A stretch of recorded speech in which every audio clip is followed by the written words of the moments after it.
welcome back to Articulate. Are you ready to get your mind blown yet again by Sir Logan Marshall? He's not knighted, but he should be. This week he comes in and just chats it up. You know, I could put him in a room for probably 24 hours and he could just talk for the full 24 hours, which is great about him. And the thing is, I would listen. So what? This episode goes on a little long, and you know what? It's all great stuff. So enjoy it. I want to keep this intro kind of short because of that reason. But I did want to say real quick, I am no longer recording this in the closet anymore because I talked to my roommates, which is cool. I'm not in the closet anymore. Thanks, guys. But he said something yesterday, my roommate Sonam, that kind of goes along with the theme of what goes into this episode a little bit.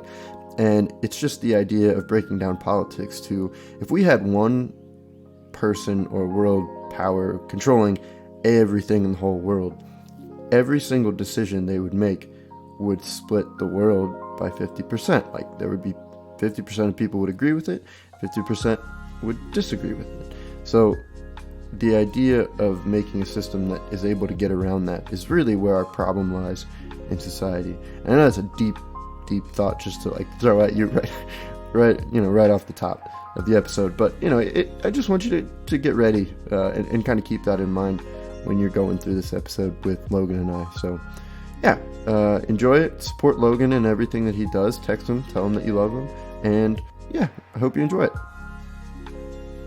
All right, ladies and gentlemen, welcome back, Logan Marshall. How you doing, bud? Doing all right. Are you excited for this episode? Yes, about I'm curious. The relationship between ethics and aesthetics. Okay, it's a big topic. It is a very huge topic, but I figured who else to get into it. Yeah, right. It's just because I took a class called Morals and Arts or Morality or something. So, I got really interested on the topic, and I had to watch that one movie, which we'll bring up later, The Triumph of the Will. And, right. We really connected on that. But I kind of want to give this so the first assignment they had us do gave me a little bit of background on I never even considered the two topics together. You know what I mean? Mm-hmm. I never thought about how they play on each other and whatnot. But through time, they gave us a little bit. There was this whole essay. It was actually kind of a bitch. It was 20 pages. Yeah. I was first assignment, 20 pages to read. Nice. Yeah. But it was really informative. But I'm going to break it down in 5 minutes for everybody. Yeah. But it's just about the relationship over time of the two, where aesthetics being art and things that are made from creativity, and ethics being the ethical and moral standard of society and people in general. So it kind of starts off with the natives, the very first people. They told those stories about the ancestors and the stars and whatnot, and all of those stories were creative, but they were created in a way to teach lessons. You know what I mean? About morals. Definitely.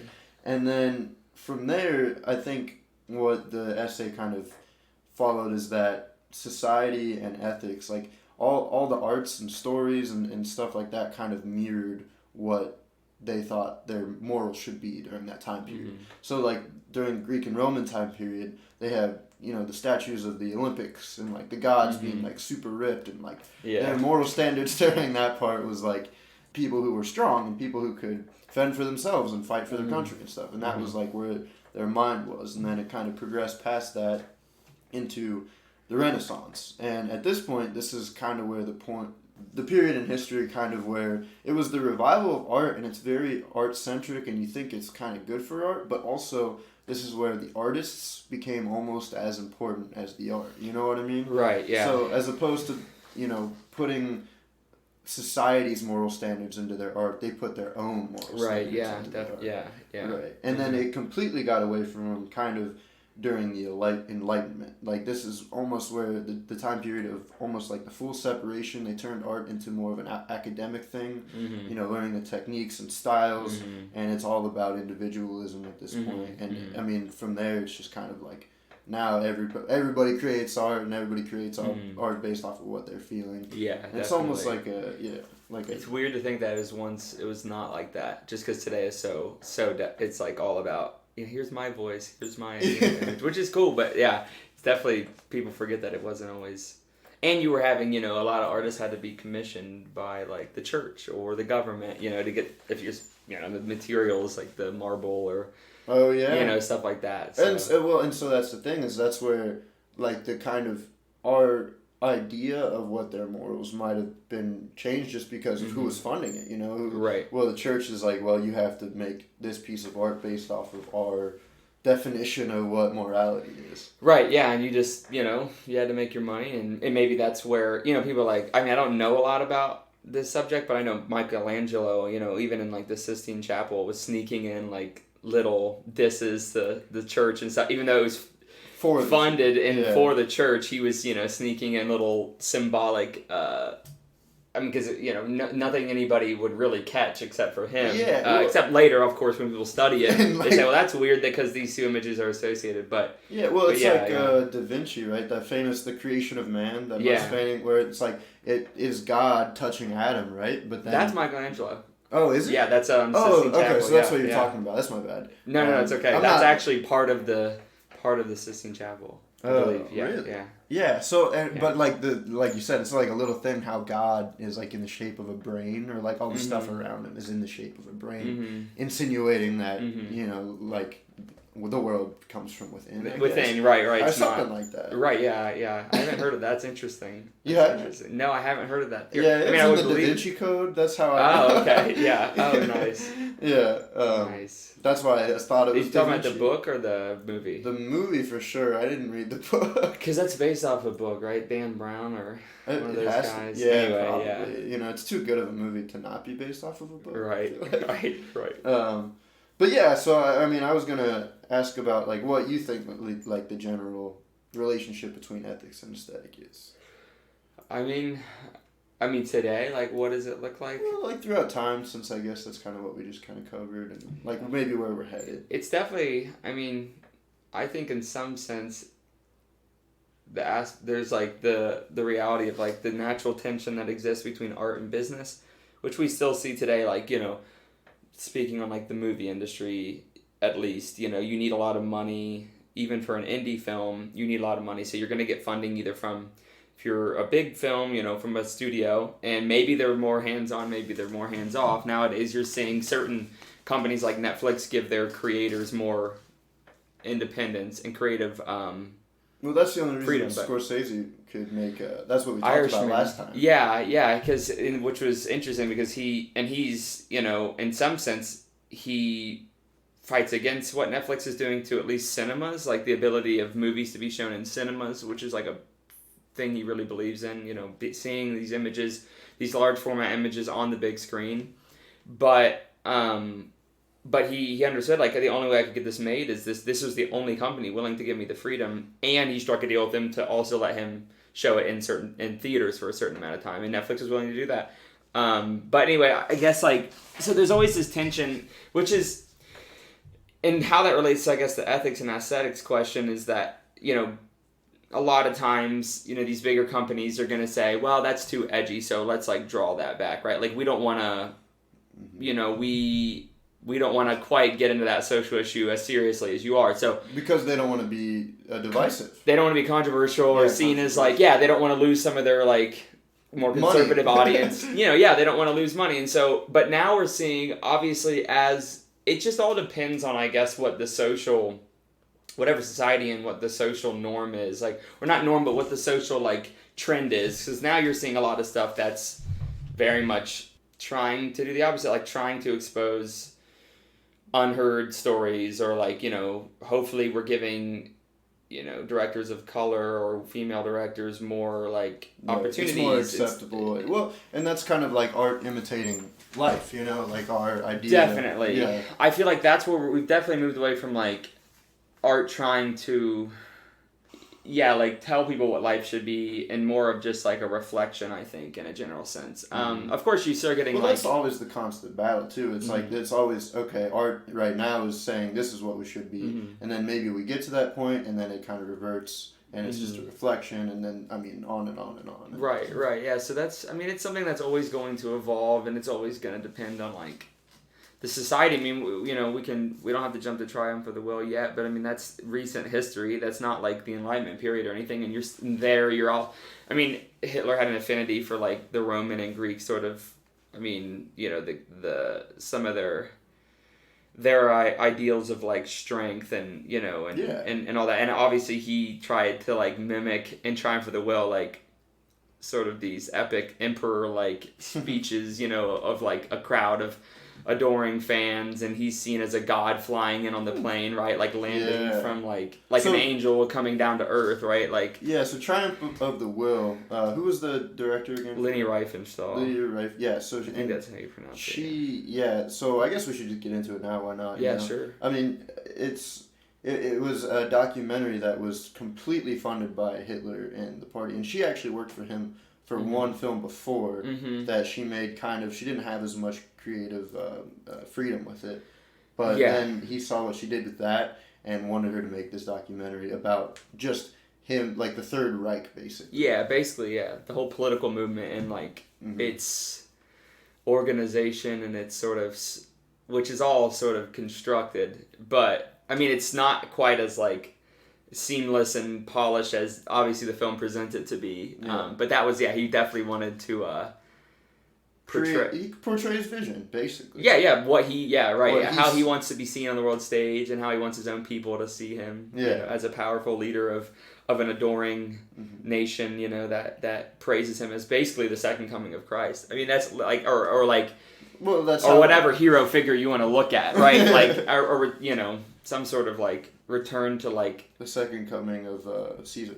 right, like the Reichs, right? And he talks about like that's why it's called the Third Reich, is because you get like this second first with like the Roman Empire, and then he's seeing himself quite literally as like the return and like some sort of savior figure and a populist, which you can get good. I mean, Bernie Sanders is a populist. I mean, grassroots funding and all that, but it's just Donald Trump too was a populist, playing into like obviously like the desires of people, which making America great again or whatever. Right, like getting to a roots, and that's exactly what, not to like do the Trump Hitler thing, but like because there's so many historical differences, but just looking at like he was very much like make Germany great again, because it was about they got how they got screwed after World War I. I mean it was like the whole like we're gonna take all this from you, we're gonna like punish you, and you're gonna have to pay back, all this stuff, and we had to learn the hard way. And then obviously you get to the Great Depression that hits, and then you get people that are desperate. And anyway, but we don't have to dive into the history side of that as much. History, but I mean, people have heard the whole thing 20,000 times, and I'm no expert on it. But so Triumph of the Will was to reflect this idea of, okay, we can come back from this. Returning to strength. Returning to strength and like structure and triumph, right? The title is right. Like it's all up to us, just through our own personal strength. We can get back to like our greatness, like not only our like greatness from 30 years ago, but like the Roman greatness, right? Like the true like republics or empires, really, depending on how you want to look at it. But so that's where kind of the battle between morality and aesthetic kind of comes in, and just based off of that idealism of this idea and turning that, that idea already has some moral standards that are like, I mean, you can understand, okay, you want people to come back. You want people to come back from a depression, right? Well, like, that's already morally, like, I get that. However, it's in a way that isn't portrayed in the film, where it is, like knocking down other groups of people. Right, stepping on people and the film sort of slides certain messages in there, because I think what was it made in 33? I think, or 34, I want to say. Okay, so that was about like 4 years before, or 5 years before the invasion of Poland, right? I think that was 39. Anyway, so before the sort of invasion, before World War II kicks up and all that. Before we knew they were Nazis, Right, before Nazi became synonymous with like conquerors and like obvious. Racist just seems like an underwhelming word. It's more than that. It's beyond like racism. It's total like supremacist. Yeah, supremacy. Elitist. So that's like, and I think Hitler was very obsessed with image, like very, very obsessed, like, I mean, if you think about it, had to be seen in the most, he just wanted, and he also had, I don't know, I remember reading a little bit about him having like an affinity for Leni, like he kind of wanted to like bang her basically, and so really? I think so. He had like a crush on her and stuff like that too. So he thought, well, what better way to like kill two birds at once? Like I can work with this girl I really like, and then there's the question of, which I think this is interesting. How much responsibility do you put on her? Is she just an artist making her way. Like we were talking about with Michelangelo. You know, right. She was like getting the funds. Did she really have a choice? I mean, when the government's coming When through, I don't know enough about it, so I can't like say. If the president asks you, or the dictator asks you, hey, can you make this film for me? It's like, how much of a choice do you actually have to say no? Right. Especially as a woman versus a man type of scenario. Yeah, you already have that other power dynamic going. Dynamic. And, you know, for her it was seen... But again, I mean, you can't totally exonerate her from responsibility because she still is, like, the mastermind behind basically bringing his self-image to fruition. So... Mm-hmm. The way that she did it, though, is, again, where a little bit more of the back and forth, the battle between art and morality comes in because of how well she did it, how innovative she was, and how creative she was with it, right? Yeah, right, because it's something that, like, my film class showed it just because my professor thought it was important to see, like, well, for a lot of reasons, but one of them was the aesthetics of it were so pleasing. And it is, like, you watch it and it's like, at least from like the 30s, I mean, you're getting all these super complex camera moves and you're getting like these beautiful tracking shots. They put down like tracks to keep the through the whole city, to put the camera on, to slide it around. I mean, it's crazy. Then they had like 30 cameras funding, or something. Basically. Yeah, they had a whole building, basically, like a whole hotel, like just for their base, and like, that Hitler was like, okay, I'll get you a whole hotel to like stay in and stuff. So a whole town. Like they were like, oh yeah, get all these people in on it too. Like they're all happy white people. Like right, exactly. I mean, it was like that's the sort of political power of a dictator is you don't have to. There's nobody who can say no to you. You know what I mean? So you can do whatever you want, and you can have anything. And like you can have any art made for you, and there was also propaganda going on. We had to watch propaganda being made by some great American directors because the government, FDR administration, part of their works program was for arts, and they were funding arts, and movies were one of the things they were funding. But part of the deal was, you also use your services to help the government, which you could say was a good propaganda message because a lot of it was like, let's go kill the bad guys, or let's go fight, and we need to be in this together, which is true. We had in some sense, but it's also slipping in. It's definitely propaganda. I mean, it's showing. It's not mentioning the fact that there's still all the obvious tensions that come with being in this country back then, racial tensions or whatever tension. I mean, so it's still glossing over the realities to say, well, we're all in this together. Let's go beat the bad guy, but. There is a debate to be had about what is the utility of. I mean, the utility of propaganda is to get mass public opinion in your favor, right? And depending on what that opinion is about, well, if it's stopping Nazis, are we okay with propaganda? But if it's where is propaganda, quote unquote, okay, if ever, because. Well, if everybody, maybe if they didn't have that propaganda, nobody would have. Now, I think people would have signed. I mean, there was a draft. You didn't have a choice. But a part of that was keeping the morale high. Yeah. And keeping, like... People wanting to. You're willing to. Willing to go. Even if they were drafted, people were signing up. People, even back home, play your part. Like, play your part and don't... there's rationing. We think about, like, COVID, we're told, only buy one thing of Germex. So back then, it was like, well, you can only have one thing of this kind of food and that kind of thing, because a lot of food was going to a lot of food was going to soldiers and stuff. So anyway, I mean, that's a bigger can of worms, I guess. Like, what the utility of not just the utility of propaganda, but where's the ethics of this? Propaganda is a big part of art. You know what I mean? Because a lot of art is made, like we were talking about, especially nowadays, people want to push their agenda, their political agenda too. Right, and that is all political agenda pushing art. Is that all propaganda? Right, you could say even the stuff that I agree with, right? Say like we take some film that has very left-wing politics, right? I mean, I consider myself more left-wing, especially in today's context, maybe than I even did 4 years ago. But just because I feel so distant from what right-wing means right now, and I don't know if I'd ever be right. Well, and the meanings change all the time, too. That's, right. And so, but anyway, let's take a film like where I really like, but it has the left-wing message where maybe there's a lot of debatable points or whatever. It's not. And is that a form of propaganda? I mean, I guess, or maybe it's just a form of somebody's certain particular truth that they're trying to expose to the world. I mean, I guess propaganda is more, and I don't know what the official definition according to Webster's would be, but it's like when maybe intentionally forming something in a certain way, knowing that it's not technically the truth, right? Whatever that is, the truth. I mean, maybe I don't know what, it's obviously used for political persuasion. It's art for political persuasion, I guess, would be the type. As opposed to presenting the dilemma, is that the right word? Dilemma, yeah. The dilemma. The Dalai Lama. The Dalai Lama. That it presents it presents a conclusion, basically.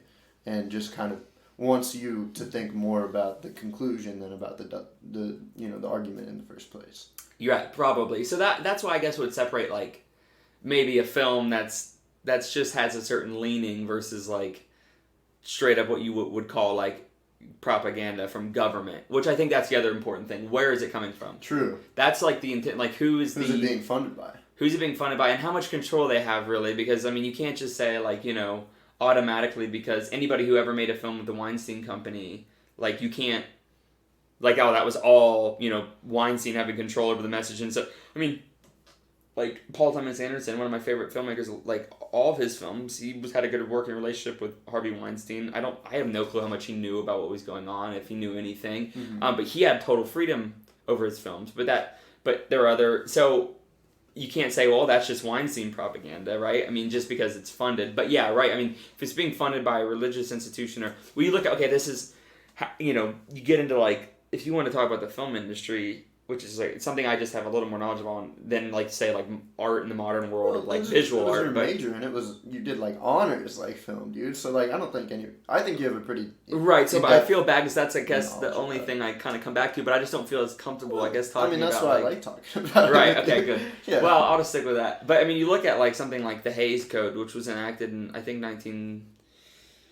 30, I can't remember, I just had, like, 38, maybe I'm probably wrong on that, but it was late 30s. I think it was in the late 30s, the Hays Code, which was funded by the Catholic Church, very much. William H. Hays, the head of the Motion Picture Production Association of America, which basically was in, like, the board in charge of a lot of the major studios back then, which there was, pretty much Paramount, Universal, the major ones that are still around, but less. There wasn't really an independent scene back then, just because it was so expensive to make movies, even more than it is today. We didn't have iPhones, obviously, blah, blah, all that stuff, but, and it was, right, and it was, so, but, that was something that was pretty much, banned the use of, like, implications where, like, men and women have a sexual relationship, or, like, interracial relationships, or, like, like, all these things, right? Like, a woman who's unwomanly, like, that was one of the rules, basically. Right. And so that was, like, a controlled, so then again, there were artists making movies who were trying to get their message through, but there was limitations, so that's,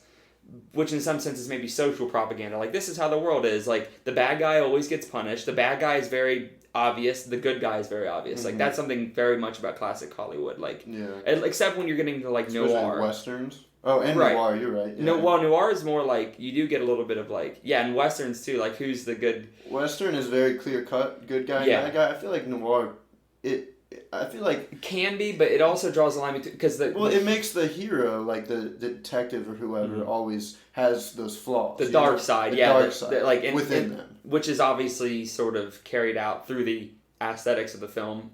This, the inner world is reflected through the shadowy, rainy, bitter outer world, right? The bitter inner world is reflected through the dreary setting. Yeah. So I mean, you're getting films that are still more ambiguous, but only in certain ways, only in the ways that, like, and it's crazy what people would do to get around. And then you have obviously the blacklisted writers, the Hollywood 10, the writers that got called, you have, like, the McCarthy, where they had to testify in front of Congress that they were communists, or they knew they were writing communist propaganda, or else they got and that was just based off of total hysteria. Exactly. The government, you can call somebody a communist and immediately they get blacklisted, whether they were promoting that image or not, or maybe just some specific ideals from a liberal communism. Idea, right? That's all of a sudden, all of a sudden you're, like, artsy and weird, so you're a communist. Like, that was, and that's tragic, but that happened a lot, and that's I think that was later into the Hays Code, but it's still, because people are surprised when you watch films from the 20s.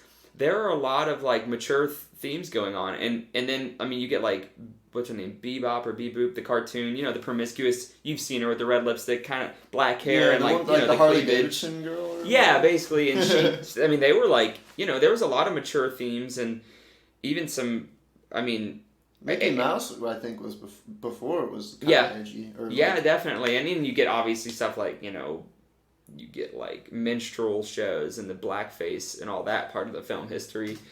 Which of course is allowed to unfortunate. Right, but I mean, so it's, I don't know, you're always having this constant... Hays Code?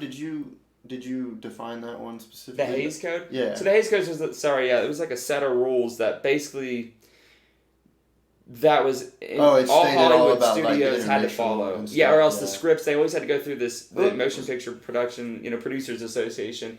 So it was basically certain scripts would get blocked and say, unless you make these changes, you can't make this film. It's like standards and practices, basically, an establishment of that.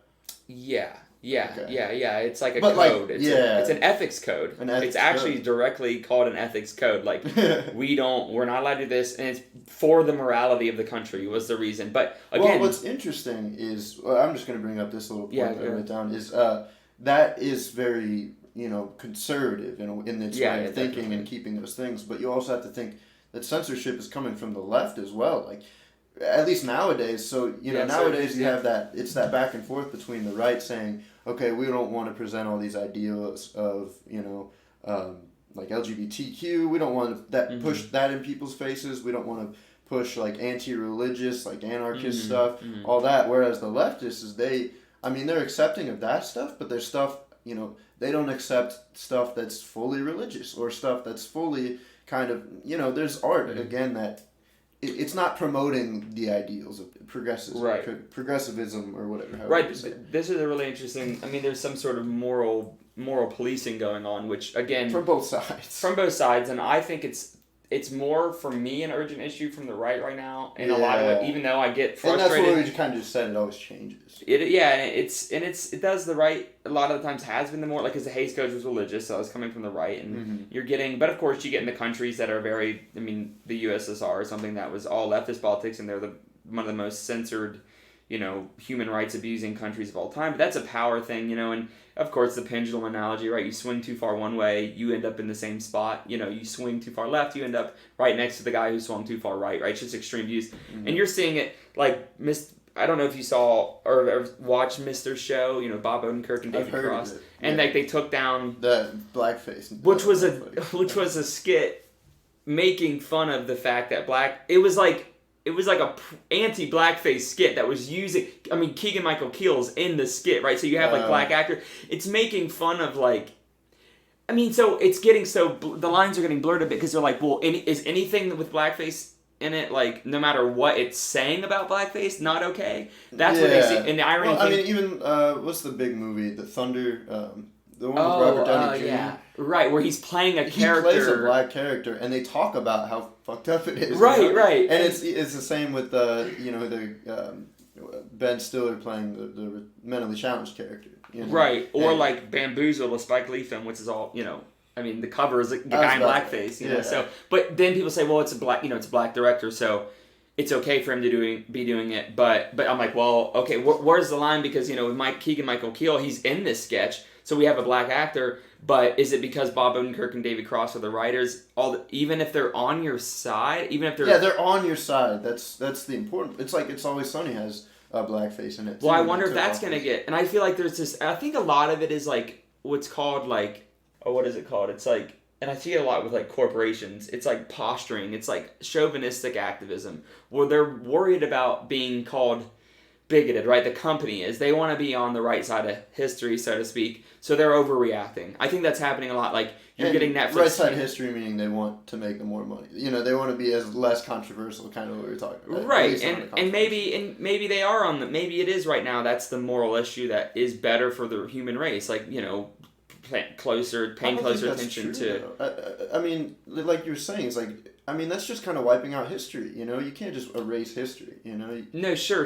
But like say right now what's going on is like we need to be paying closer attention to Black America's issues, right? I agree. So, people would say, well, that's not just a matter of opinion. Like, that is something we have been abusing for a long time. And so maybe Netflix, maybe genuinely they do want to be on the right. Maybe they do care about these issues, and maybe they actually do want to be a company that. But then I feel like there's a moral confusion that enters the picture at some point. Of the money, or because I don't know if it's. I do. Maybe they do have good intentions. Maybe they do genuinely.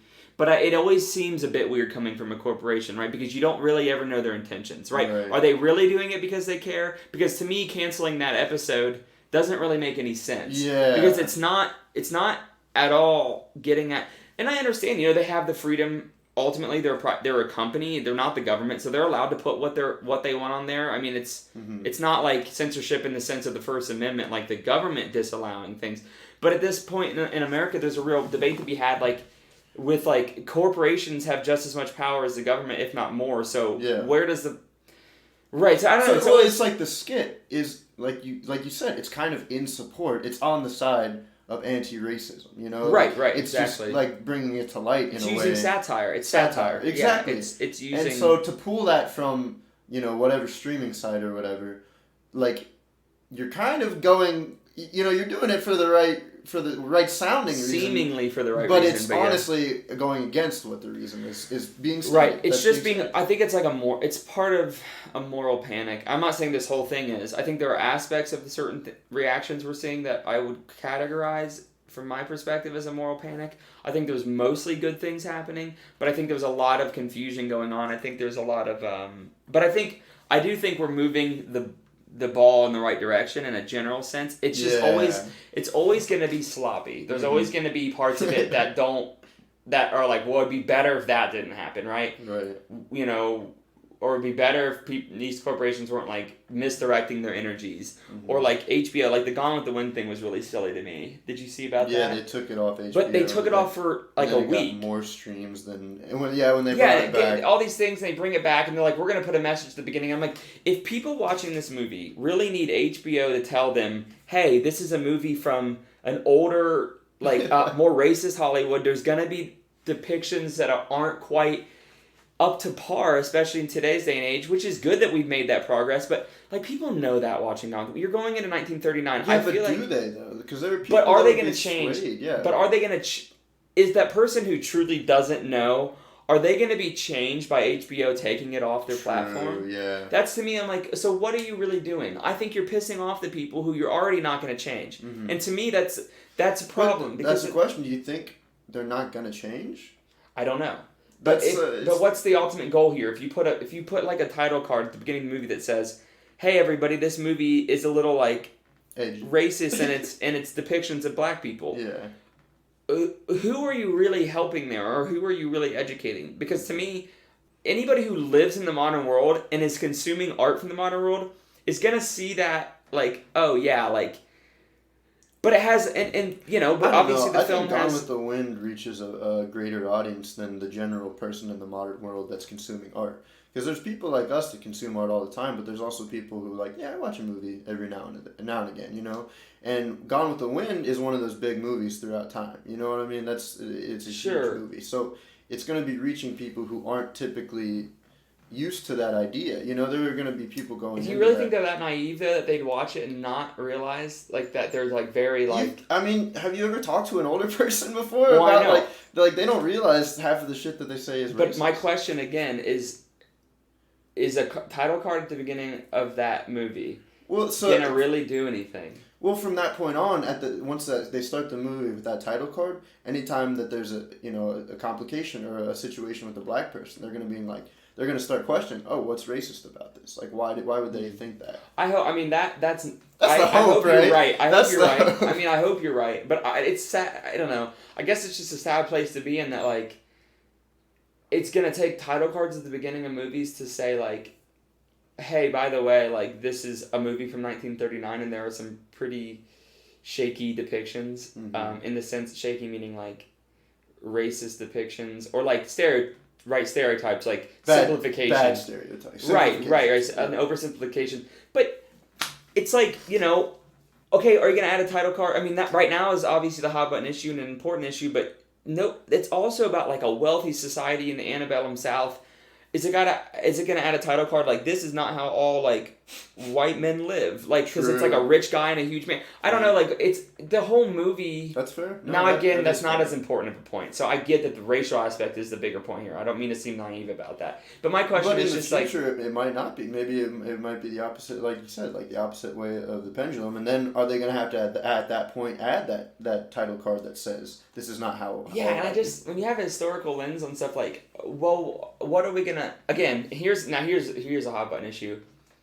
It's like the Confederate statue thing. Like tearing down statues has always been a part of history, and when it doesn't represent your like side, I understand it.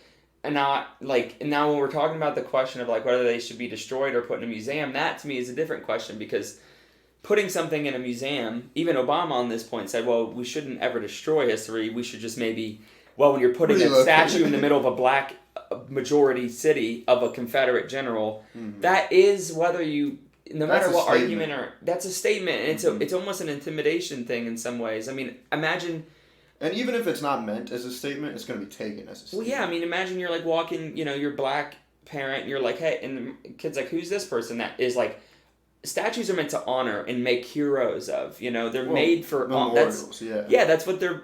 So any other argument is that's what they're made for. They're made to look heroic and to be like, this is somebody we value in this part of the country, right? In our society. But what is that black parent tell that this is somebody who, for whatever the reasons, whether it was honor or whether they were truly a racist, whatever reasons they fought, right? Whatever reasons they were a general, at the end of the day, it was a war fought over slaves, over the right to own slaves, over like the state's rights to own slaves. I mean, we can say it's about state rights, but it was about the federal government saying, no, it's not okay to own slaves, and states going, we want to own slaves. So I understand tearing down, and I used to be a little more shaky, like, again, I just feel like if that's the people in that city feel that that's what they need to do, I mean, I get it. I guess I get it. I get it. And so that's another thing where it's art, right? That is an art. That's an aesthetics thing and an ethics thing coming head to head. But to be able to put that in a museum is almost like, it's not like we have statues of like the Nazis or Hitler out anywhere, but they're in a museum, the Holocaust Museum. Right, be exactly. Able to be like, okay. To put in context, to know, like, and I think that's important. That's the important part with all art, is putting it into context. And I think I think that's the problem with the argument of, like, you're destroying history by tearing down this thing, because I think it's, like, initially you're like, well, I guess in some sense maybe they're right. Like, they're tearing down this thing that was built during a certain time. I'm like, yeah, but you don't say, oh, we should build statues of Hitler because of history. Yeah. No. We say we should understand what Hitler did, and we should have... Statues were built of Hitler. Right, because of what... Right, exactly, and we have to understand, like... why they were built. Yeah, and when you dig more into this, there's certain statues that are built intentionally in black neighborhoods, and really weird stuff, I mean, there is, it's obviously... Have you heard what's going on with, like, Bubba Watson? I think... is that his name, Bubba Watson? It's Bubba something, I feel bad. He's the only black NASCAR driver. And, the NASCAR just recently banned the Confederate flag from their races. I don't know if you heard about that. But he was... Part of the reason, he was like, look, I love this sport, and I love my Southern heritage, and I love my culture for a lot of reasons, but that's one thing that just represents something that's very, violent towards my skin, and he's like, and it sometimes makes me very uncomfortable to know that there's a bunch of people in the crowd flying these things. And NASCAR listened to him and rightfully, I think, did a good thing about banning them at their events. That's their right. They're not banning this, just like in the way that you can't fly a swastika in Germany, you can't even buy a swastika. You can't even salute or you go to jail, right? You can't even do a salute. And then there was somebody recently, after that happened, he found a noose hanging in his garage. Like some person's not getting hung a noose. Like that's directly now that was one person who did that, so you can't say every NASCAR fan's ready to lynch Bubba Watson. But it's scary to know that that's obviously well, right, and that's fucking why the Confederate flag's being banned, you dumbasses, because you're still behaving like that, because you can say it's your heritage, you can say all these things, but it was a flag that was created to fight a war and to fight and to represent a certain thing. You can't handle closeting your racism. Is really what at least admit it, right? Yeah. I mean, at least just be honest, right? Like if you're really a racist, and at least just fucking own up to it, because and don't do it in a way that's harmful to anybody else. Well, right.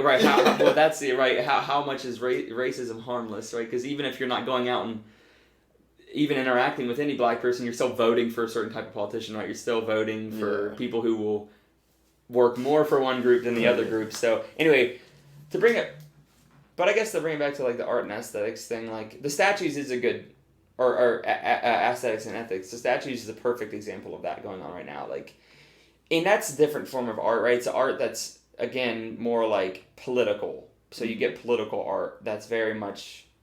Well, there's all different facets of art. So, I mean, the Triumph of the Will was obviously very political. Political art, right? Political propaganda. And you could say statues, in a sense, are propaganda, right? It's a form of propaganda. So do you consider, like, Stan Lee movies, like Black Klansman or Do the Right Thing or... Spike Lee? Defy Blood. Is that what I said? You said Stan, who I think is the Marvel guy, That's right? the Marvel, yeah, Spike Lee. That's funny. I always get Spike Jonze, Spike Lee, and Stan. There's a lot, the Lee, the Lees, the Stans and the Spikes, Lees. the Spikes and the Lees. But yeah, so do you think Spike Lee's are considered propaganda? No, because they are all very racially charged movies. Right, but you can make the argument that these are actual issues, though. They're not like propaganda in the sense that they're like faking, that they're like sort of... Mm-hmm. That's what I like, because they are based off of fact and truth and history. Like, and like a cultural. And then you truth. get to decide how you feel about right. it. So I mean, maybe somebody could. I don't want to say on wax Spike Lee makes propaganda. I mean, I guess in some sense he's trying to get again. It's just it depends on how we define propaganda. Mm-hmm. He's obviously pushing a political message, but that doesn't inherently make something, wrong. I think some people hear the word political and they think, oh, it's you can't trust it. I'm like, no, well, politics. There are politics that are closer to the unsolved problems of certain peoples. Like, that is hopefully what politics is doing, is to help certain people. But unfortunately, the lines get so blurred, and this side says you can't trust anything that side does, and that side says you can't trust this side. And it's and that's never going to end. That's just politics. I think the literal definition of politics is just belief. You know what I mean? It's not like involvement in government or anything, which is what it's kind of connotated. So everything is political, right? That's a phrase that I kind of like. Exactly. So I would say that his art is political, but it's not propaganda. Because I think it's important. Well, here, just for the hell of it, let me look up like the actual definition of what is considered propaganda. Mm-hmm. Information. Okay, so this is the problem, especially of a biased or misleading nature. Okay. So that is the key phrase. Like, I think, again, it's biased or misleading, used to promote or publicize a particular political cause. So that would be the argument against Spike Lee. Like, no, this isn't, I mean, yeah, everybody's biased, whatever, that word is kind of silly because everybody's life is their own life, so it's biased against another person's experience. But misleading, right? Misleading, I think, is a better word. Like, it's claiming certain things to be true that just actually aren't. Mm-hmm. You could say the experience of Spike Lee's representation of the experience of a Black American, whether it's like a female Black American, a male Black American, an inner city Black American, or whatever, all the different types of Black people he has had in his movies. They're probably not misleading. No, I mean you would have to put trust. I mean, I haven't read all the critical reviews from. It would have to, for me, come from other Black Americans because I don't know. I mean, not that totally. There are myself and Black Americans who have very similar life experiences with certain aspects of life, and others I just wouldn't, because if they're racial experiences, I wouldn't know. Right. I wouldn't have them. Mm-hmm. So, in the fact that Spike Lee's... So, I'm not saying you can't find common ground in watching a Spike Lee movie as a white person. The great thing about his movies is they're watched by a lot of white people, and I think that they can be very... they're educating. Yeah, they're educational, and he's very nuanced in how he approaches these topics, which is, I think, why he's so brilliant. Yeah. In a lot of ways. And I haven't watched every movie he's made, but I'm working through them, and so you can still have critiques of the guy. I mean, not be a racist, right? You can still say, well, I think that was oversimplifying this point but that's natural with any topic. You're gonna get, that's just natural with any topic. Yeah, so. And you can't make everything perfectly, right? Obviously, there's going to be some flaws to whatever piece of art, or people are going to find flaws at least, And, so I get where you're coming with that. Yeah. But yeah, so... yeah, anyway. So, that's kind of... I think we dove into that topic pretty deeply here. I do kind of want to get back to something you said about, you were talking about Gone with the Wind. And it was leading these people, is that really going to change people's mind? I think that goes along with the idea of enlightenment, right? Enlightenment is the idea. Kant wrote about the idea of enlightenment as something that, there was the age of enlightenment, but that doesn't mean everybody during that time period was enlightened. Right. That just means enlightenment was easier to access. It's easier to come across that. So I think there's a point. He wrote that because not everybody is going to become enlightened. You know what I mean? And there's always going to be like the consumerist mindset people, and then there's always going to be the individualistic mindset people, and then both of those sides are always going to be swayed by one way or the other. Definitely, yeah. I think it's a pipe dream to think that, doesn't mean you shouldn't try, but just to think that you're going to like get all of society woke or whatever, or light. That's the modern word that's used as enlightened, even though some people that use that word I don't think are as enlightened as they think they are. But at least they might be politically enlightened, but not emotionally, stunted or say. And that's interesting too, because you can be not intelligent, but you can still be enlightened. Or you can be extremely intelligent and not. But be a bigot, right? Yeah. I mean, or use that in a bad way, and it's definitely because that's the difference in, I think, intellectualism and moralism or morals, like morality, I guess would be the word. Intellectualism and morality don't always. You have to work really hard to get those things to like hold hands. It's not. Yeah, it's not automatic, and it's not like. Right. I don't know. So do you think there is a way? That's what I was kind of having this conversation with my dad a couple weeks ago when all this stuff started. It was like the idea of all the mediums accessible and the technology that we have nowadays, like little kids and even like poor people, homeless people have phones and everything now. It's like, do you think all this access to, it's the idea of leading a horse to water, and you can't make them drink, right?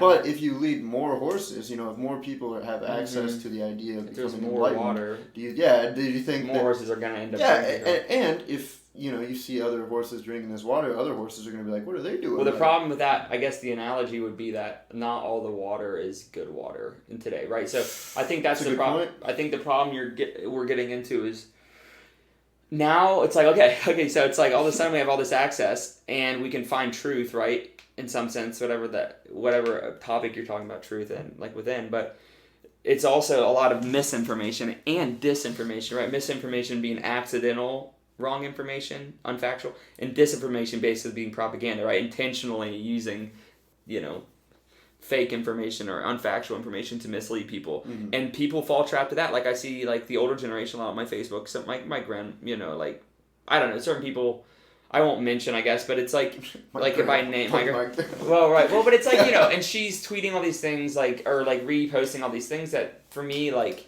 are so obviously disinformation. Like it's very cheaply made, it's like it's playing upon her religious beliefs to make her like think that she's being attacked or oppressed or whatever, and that's part of the same thing because, and it's sort of I think that the internet in some sense holds the ability to change people's minds, and of course we won't ever know how much it does that for the good, but it also reinforces a ton of your own beliefs. Right. I mean, it literally does that through advertisement. I mean, it hears what we talk about, it knows what we like, so it reinforces our consumer beliefs, our consumer interests, and then it reinforces. It just reinforces a lot of stuff. So I don't know how much. I don't know. That's something I guess time will tell, like how much good it's doing. As opposed to. You would think that the humanist in me would, think, it would be a good thing because people are going to find, like, the good part of people are going to come out more. But I just don't know. I mean, people are more savage on social media. You get a lot of hate. You get a lot of anger that spreads faster. And maybe some of that anger is justified, but I don't think all of it is. I don't think all of the, like, sort of patronizing tone a lot of, like, people take nowadays, especially the young people. And this is a generalization. It's not all young people, but the ones that are the loudest, on social media, a lot are very usually, patronizing, or if you don't know this, then like, unfamiliar, if you believe this, like, there's no possible conversation we can have, right? And that to me is concerning. Because I think people hear when you say like, was there not a conversation to be had here? And they go, no, you're just being racist by saying that. Like, you don't understand the issue enough. Yeah. I think that even if they are right, that's a deeper problem, because once we're doing the opposite. We're still shutting voices down, right? I mean, the real way to me to persuade people, what always persuades me the most, and what I've seen persuade other people, is kindness, first, treating the other person, even if you just truly disagree with them, you have to treat them with kindness and show them why they're wrong in a kind way, right? If you really know that you're like, that they're misinformed, right? And I've found this in my own life, like I'm still working on it, where I get upset with somebody or frustrated about a political point, and I'm like, wow, you know, I want to shake them, right? Like I get angry, you get angry, that's your first response because you feel aggressive, you feel outraged. Yeah, you feel outraged. Fight or flight, they triggered that somehow? Just yeah, by like pissing you off? Right, literally though, your heart starts going and it's like, and you know, so I understand the anger, but it never really persuades anybody. It makes them feel more justified in not liking your cause because they're like, well, you know, fuck you then. If you're going to be that mean about it, why would I even want to like be on your side? You know, and I think people truly forget like and that's a universal. I don't care who you are. Like nobody likes being yelled at or like screamed at. It doesn't matter how many facts or like whatever wokeness you throw at them. Nobody really likes to be screamed at. You know, which is something that both sides could take heed of. You know, right, exactly. So it's like. Yeah, I mean, you just got to criticize. I guess you got to call it out. It's more about the but it's about the conversation that follows after you pass that aggressive stage. You know what I mean? Like, it's learning to maintain that aggression and that anger and being like, okay, listen, no, listen. I know you were grown. You know, you were born. You know, in Pennsylvania around white people all over the place and Amish. But, however, there were people who weren't born. Right. Born there, so you have to try. And I mean, it's true. I mean, it's with own people in my own life. You know that. You're going to differ from people. I mean, if we got down to the bottom of it, I'd differ from you in certain things. I differ from the person out there on certain things. I mean, you're never going to, it's probably a problem if you agree too much with the people around you, I think. That would be a problem, you know. That's where you get an echo chamber, which a lot of social media is an echo chamber. I mean, that is like, and our brains like that because it reinforces our beliefs. And we do it all the time, and we do it with non-political stuff. It's life. We have these biases, and thousands of neuroscientific papers have shown that, you know, every single person, doesn't matter how smart you are or whatever, is susceptible to falling into their own biases. You know, it's just how our brains work. You have to fight. Every bias. You have to actively fight against them, and even then you're very unsuccessful. And I think that's what gives people rage is when they feel like they found the answer so clearly, and maybe they do know the experience, and they keep getting told by people, oh, you're wrong, or you're like, I understand the anger, so I sympathize with it, but at the same time, I ultimately just don't think it's the right way to talk to people. Yeah. I just don't know I don't know who it's gonna persuade, you know? Yeah, and when you put it in layman's terms, you want to be like, oh yeah, you want to lean with the good and lead with that and talk with that, but when it comes down to it, it's a lot more complicated than fear and love or whatever, you know? Right, it is, and I think like, I don't know. And I've heard people say, you know, well, why would I don't want to persuade people I'm like, well, that's a problem because at the end of the day, if we're talking about politics and getting political change made, that has to do with who we elect, right? And if you want to have certain people, that's just the system we live in. And I don't know a better one. Democracy is the best of the worst. It's the best, to me, of the worst systems we have. I mean, we don't have another option, right? I mean, we have to... What do you want to do? Right? I mean, we have to have... we have to have somebody in charge. Right. I mean, we can't... I don't trust this country to do like what it's called true democracy or whatever. I forget the technical term for it, but where you vote on literally every law and every issue. Nobody in this country would do that. Nobody knows how many things. That would be ideal. Again, that's ideal. That's great. There's 330 million people. Only a third of people vote to begin with that can vote, and that's already a sad enough stat. Mm-hmm. And I understand. Anyway, but I guess what I'm saying is I don't buy the whole, like, there's no need in persuading people. I'm like, well, what do you mean there isn't a need? These problems aren't going to go away if we keep having racists around, right? If we keep having these people that you're against, you're going to have to try to persuade them or at least get your side stronger because otherwise nothing's going to change. Mm-hmm. And I guess, I don't know, that's frustrating because, it's definitely, and I've heard it's people very much a young... that have voted right, but are like, yeah, I would vote left if the left would just get their shit together, you know? Right, and I think, I guess in some sense, I understand, because I think they're, well, that's true. I mean, I've said this before, like, to people, I'm like, well, as much as I despise the right now, they get behind, and this is a problem, but they're blind, they follow their leader, like, they just throw all their previous beliefs about small government, this, that, and the other out the window, and just get behind, they band up, and they work as a group really well, dangerously well, I would argue, whereas the left often eats itself alive. And I understand that's because there's, I think, a genuine effort on the left to, like, find the correct position. But at some level, you're just going to have to accept that, like, okay, Bernie Sanders is the nominee or whatever, well, this is better. I mean, again, it's, I mean, that's just all I'm going to say, the presidential thing or whatever, like, and I understand you're never going to get a perfect candidate, I feel like. And, it's like, you're going to have to ultimately weigh, like, who's going to do more for the issues I care about. You know what I mean? And, like, but it is, it's partially a problem. I definitely see it on the left, and they got to be less cancel-y to each other. I think that's the problem. Whereas I think the problem on the right is totally is like they're all like sheep, and they follow, like, they're very sheepish. Where the left always wants to be right and correct on, like, against each other even. Yeah, and I think so individualistic that they're... To a fault. Yeah, like, and I don't know, because it's hard to say that, because I don't want to sound like I'm promoting, like, well, just over, like, don't be nuanced, but it's don't be cruel, to try to follow the right thing, but at some point you have to create that moral standard, that's where the line becomes hard to follow. Yeah.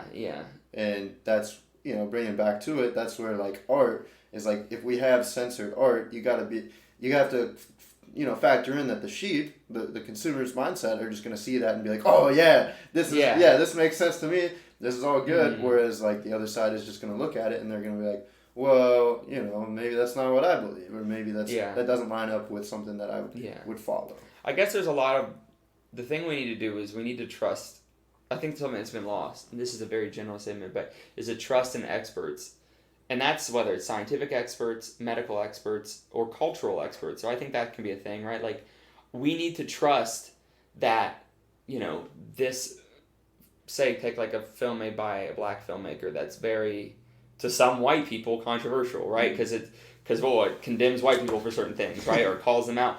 We need to trust that they're not just doing that for some political point, that is genuinely a representation of their lives and, like, some of the challenges they face. Like, you need to trust, and now I'm not saying, again, blindly, but why wouldn't you trust? You blindly trust other topics in film for the entertainment, or for whatever, but I don't know, I've noticed that a lot. Like, it's this thing where it's like, certain topics are taboo for certain people to watch. Like, well, I don't like watching that because it's political. I'm like, well, it's political in a way that you don't agree with. Yeah. It's not because it's political. You'll watch something else that to me seems political in your direction. Yeah. But you don't. It's just we have to admit our own biases. So I guess it goes back to that same point. Admitting your biases and being able to accept that there's geniuses that have opposite opinions than you do. You have experts that. Like, truth is biased a lot of the time. Truth is subjective. Yeah. But so what my question is artistic geniuses. Do you think that they, like Mozart? You know what I mean? Like, he got his, like, nobody knows where his genius came from, right? It just was kind of inherent genius, right? Right. Artistic genius, and there's Beethoven. Scorsese, Debatably. Right. There's just throughout time. There's these geniuses, and it's like, where morally do we feel like, are they getting their genius from some sort of higher power, or are they doing it just based off of their experiences, and should we admit it as subjective? Like, should we look at the art that they create and think, wow, this thing, no matter what, like, this thing is something... Oh, definitely not. I mean, you can still be a genius and be, like, a total dick, right? I mean, you could still be... Genius just means... maybe you're especially talented in one specific area. Right. But life is obviously a lot more areas than one area, so it's like... Yeah, that's fair. So that, I guess, is the problem with, like, you can't blindly follow anything. I mean, the reason people are called geniuses, though, is generally because they connect with a lot of people, right? They tap into something deeper and express something that we all relate to, but nobody else seemed to be able to express. So, in some sense, it's stating the obvious, but they're a genius for a reason that relates very closely to, like, people's enjoyment of their work and just the technical aspects of their work, right? But, like, whether it be creating new musical technique or being new, like, doing more visually interesting things if you're a filmmaker or whatever. I don't know. So in terms of where that comes from, who knows? I mean, that's just, you're lucky, I guess, to be... I don't know, there are stories of people who just work harder and end up being, like, a super nerd and become what people call a genius. I'm like, is that really, like... Or there's, like, the child prodigies like Mozart, where, like, they seem to have it their whole life. It wasn't something they really honed as a skill. It was something that they just really had an eye from that. And, of course, they obviously worked and stuff at it. But, like, people like... I'll take, like, a jazz musician like John Coltrane. Like, people call him a genius, and I love John Coltrane. But he was somebody who was definitely... he was started his career as like an average, still obviously a great sax player because he was in the jazz scene, but he was considered just an average, saxophonist in the jazz scene. He wasn't John Coltrane, the greatest sax player to ever live. He was just an average guy who was developing his style. But apparently, I watched a doc on him, and he was just obsessive, and he would practice all the time, and he was like get into music theory. And he's somebody who sort of created his own genius, right? Mm-hmm. Whereas like there are other jazz artists who, take somebody like Thelonious Monk, who seemed to have never officially diagnosed, but he had maybe had a form of Asperger's or something, and is his genius somehow linked to his like mental disorder, and that's something you see very frequently is like, which shouldn't be romanticized. I mean, like you shouldn't want to have a mental disorder so you're hopefully a genius, because I think everybody has a mental disorder in some sense, and most of us aren't geniuses. But it's like, I don't know. So I mean, those are big. I mean, certainly a lot of people talk about the muse. I feel inspiration come from outside of myself, and a lot of geniuses talk about that. Like they don't feel like it's something they've created, right? They feel like it's something that's like they channeled.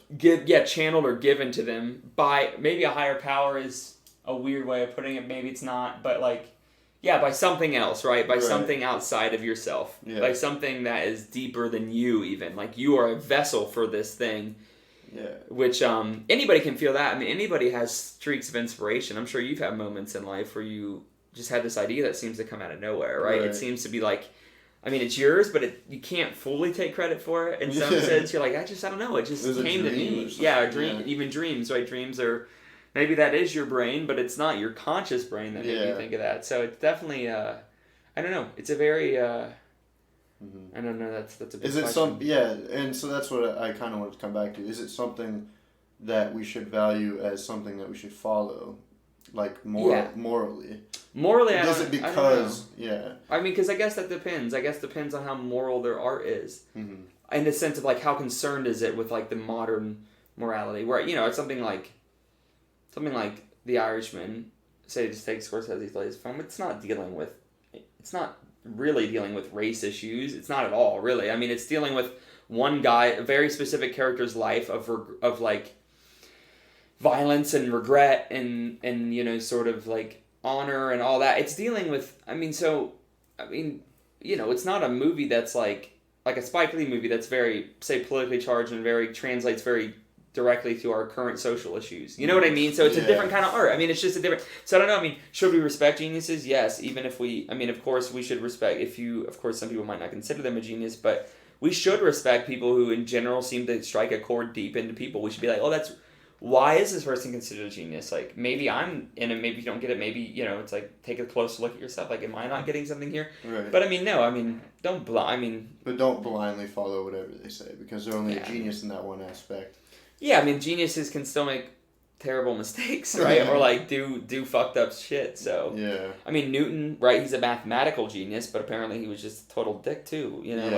But he had a problem. I mean, he was he was a book. So even like Louis C.K. Well, yeah, sure, like an amazing comedian, right? Like, awesome, like raised the bar for a lot of people. Definitely. And then jokes off on a lot of people as well. Right, and then you're right, exactly. So I mean, you can talk about people being business geniuses, but that means they could be ethical morons at the same time, So whereas CK, I mean, I don't know, that's where I guess that's the point of this. It's all these things are so complicated. Yeah, and I guess CK is not. Let's say like Kevin Spacey, like as an actor, everybody like loved him as an actor, right? Because he channeled something, right? He was very good at what he did. Mm-hmm. Yeah. However, very creepy guy. Right, he like fucking sexually assaulted, And so the question is, are you supporting that person? This is a question. So I guess what you're... Okay, so here's the age of... Okay, so the question we're really getting into is, can you separate the art from the artist? Mm-hmm. Which I think... I don't know, you can. I think it depends on what you're getting out of the art. I mean, am I never going to watch American Beauty or Seven again because Kevin Spacey's in it? No, I mean, I'll watch it again because there's a lot going on there. There's a great director behind the helm. There's a lot of stuff. There's like a lot of stuff for me that I'm getting value of that has nothing to do with his sexual assault. And I don't know, like it's the argument of like, and some people say, well, you're supporting him. Like, but how am I really, even if somehow 5 pennies go to him from me watching it, how am I really supporting sexual assault by watching a movie that has nothing to do with his sexual assault? Right. And I don't know. So it's, that to me, I think you can separate. Now, if the art is like, now American Beauty actually is a very interesting case just because the topic of it is very specific. But he didn't write the script, but okay, right. that definitely is a more gray zone because it's an underage girl instead of an underage guy, which was the case he got to, but it's still like, but in that it's also consensual, but how consensual really is it? Because she's 17, so young. Yeah, she's so but young. The age of consent is 16, so at some level we do have to draw the line and say, well, that's legally... I don't know. I mean, but that's all. Like, there's nothing written in stone. That's why it's an age-old question. Yeah, but I don't know. I mean, how do you? I mean, I guess you're. I feel like I can in most cases.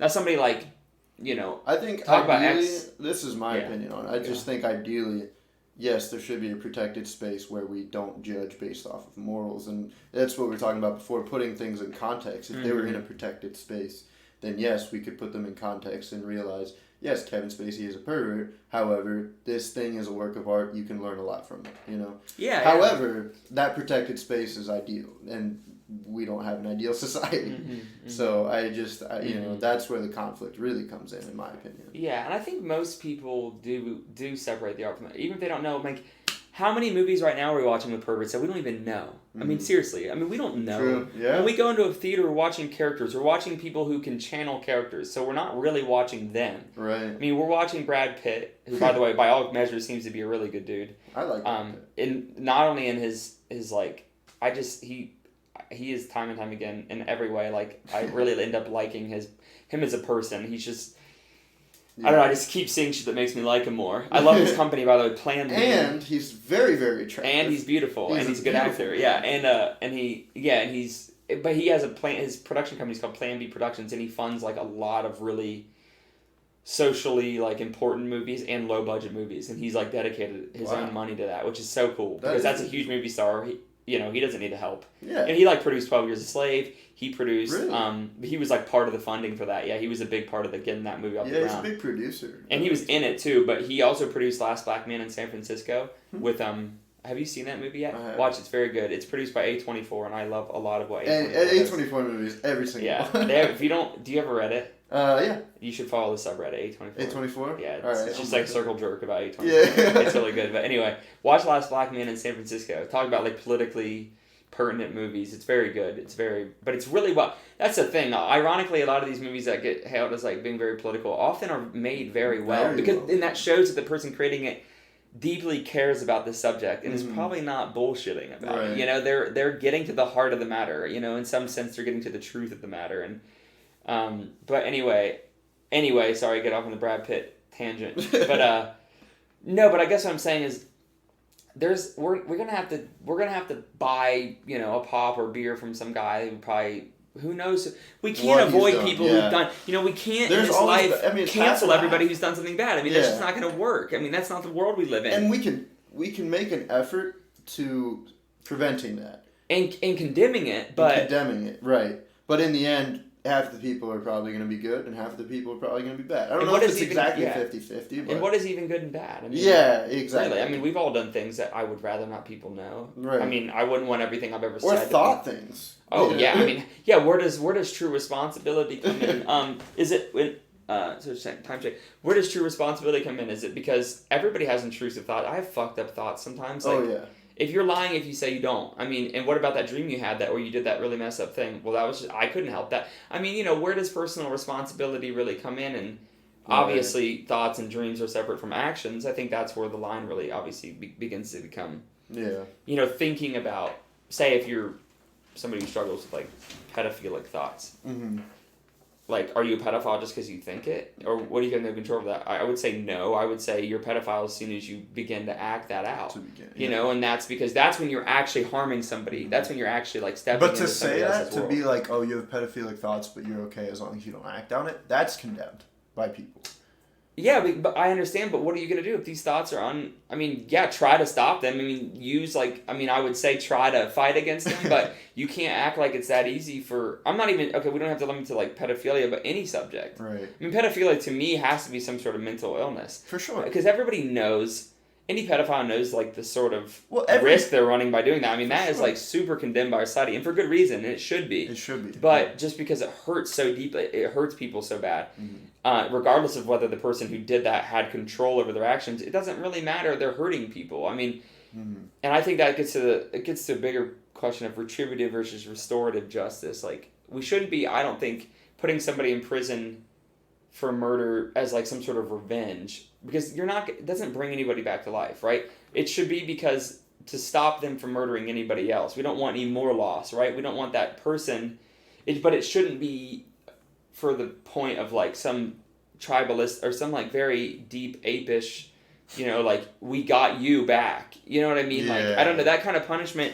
It's like an how eye does for an that eye change leaves the whole anybody? world blind. Right, yeah, right. That's, I guess, the summarizes it. Yeah, Yeah. an eye for an eye makes the whole world blind, like that sort of method. Now, they should, I don't know, that's just a subject that gets very intense, because obviously if I had somebody in my family murdered, I would feel very vengeful. I would want revenge. Mm-hmm. But I think if I became emotionally stable, I would realize still that's probably not the best option. Right, it's like you said, coming from a place of kindness rather than hate and fear and revenge. Yeah, and it's easy to be hateful and vengeful. It's easy, and that's the thing. That's where getting better every day, that's the hardest thing. Yeah, and I've seen you. You're posting a lot about, like, in the middle of a lot of very negative, but if not true stuff going around on Facebook, you're posting some of the more happy stuff, and that's important. And some people might, because you're posting like positivity things from these protests or whatever, like, or at least you were, I don't know, Yeah. and a lot of people would be like, I know people would say to you like, oh, you're deflecting from the point, you're deflecting from the problem here, and I don't think you are. I just think you're trying to like. If everybody's doing negative, like, why not show some of this positive steps? I don't think it's saying, oh, we have everything solved. I don't think that's what you're saying. I don't think you're saying, like, but I don't know. I think, I don't know. When at the end of the day, I think there are more people like that like seeing stuff like that than the negative stuff. I would like to hope so. That's really where I come from. Is I personally think there are more negative people in the world than there are positive people, but I think positivity is more powerful than negativity. Surely. I mean, you have to believe that. I mean, even if it's not true, which I don't know if it is or not. Yeah, and we'll never know. I mean, but how can you live a life led by anger and bitterness? I mean, even if you have every right to do so. Not how, but why would you? Right. Yeah, I mean, even if, that, I don't know. It's easy. I mean, everybody does. I mean, I'm not fucking... I have days where I feel bad for myself, and I feel like angry at the world for whatever way I can perceive I got screwed over. But if you really take a step back, you can always find, and it's not saying don't complain about your problems and don't try to fix things. I'm not saying like there aren't societal problems. It's the effort to get better, but it's realizing that it's hard. Yeah, right. And so I'm not saying like, just shut up and be happy to people who have it harder, but you can always find somebody who does have it harder than you. You can, and that is important. You have to remember, like, okay, I've been given, even though compared to the next guy, I might have less or a lot more privilege. Mm-hmm. I'm not talking about just skin color. I'm just talking about life privilege or whatever. Yeah. Or advantages. You're right. Or anything, I guess same word, whatever, things that I've had easier than somebody else. I can also find stuff I've had harder, but if I just focus on the hard stuff, I'm going to feel hopeless. I'm going to feel like very, I'm going to want to give up, and I'm going to want to say, fuck this, dude. I don't want to try because I don't feel like I have a chance, or I don't feel like... And those are the days you stay in bed all day and do nothing. Which I've had days exactly, like that. Yeah, it's easy to slip into. Well, and it's like inevitable. I feel like sometimes it's just going to happen. Yeah, you have to. I mean, you do. It's part of the emotional landscape. I think you do have to process in that way sometimes. But it's you have to give up to realize that you gave up and want to come back. Right. It's true. You have to fall down to get up again. Yeah. And the most important part is getting up again, because you're going to keep falling down. But I mean, so. Yeah. Anyway. I hope that. Yeah, but that covers. See, there was never like a conclusion with this topic, because it's a debate that's been going on forever, and it's exactly. But it's always fun. It's a good conversation, and especially with somebody like you and I would like to compare myself to some people that are like more informed and more moderate, like on the topic, of getting both. I'm not going to scream at you for not being a certain way. Right. Yeah, exactly. So, I appreciate you coming out. I know you're a busy guy all the time, and you do. Honestly, today I'm less busy, so... I mean, or like, today I'm somewhat... But, I mean, like, in general, like, I've actually been less busy than I have in a long time, which has been good and also depressing in some ways. So I need to get back. I need to get busy back mode. Yeah, it's stimulating. Because it allows it. Because I feel like I just focus on my woes all day when I'm not doing anything. Yeah. Oh yeah, for sure. Yeah. Whoa yeah. Whoa yeah. Whoa yeah. But don't do that, and that's how we should end it. Yeah. Don't focus. Everybody on your try woes. to smile today. Smile. Make yourself better. Be good people. All right, Logan. Thanks for coming on, dude. Oh yeah. Yeah, of course. Always love talking to that guy. Super, super intelligent and just a goon in general. And yeah, we have a great connection. And I don't know, cool guy. Awesome. Anyways, thanks for listening. I hope you got all the way through it. I did, personally. Twice. And yeah, have a good one. Thank you. Amen. Okay, bye.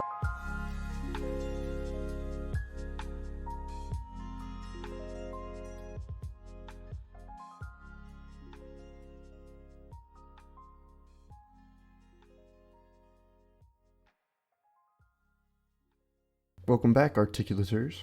Ew, that's such a gross name.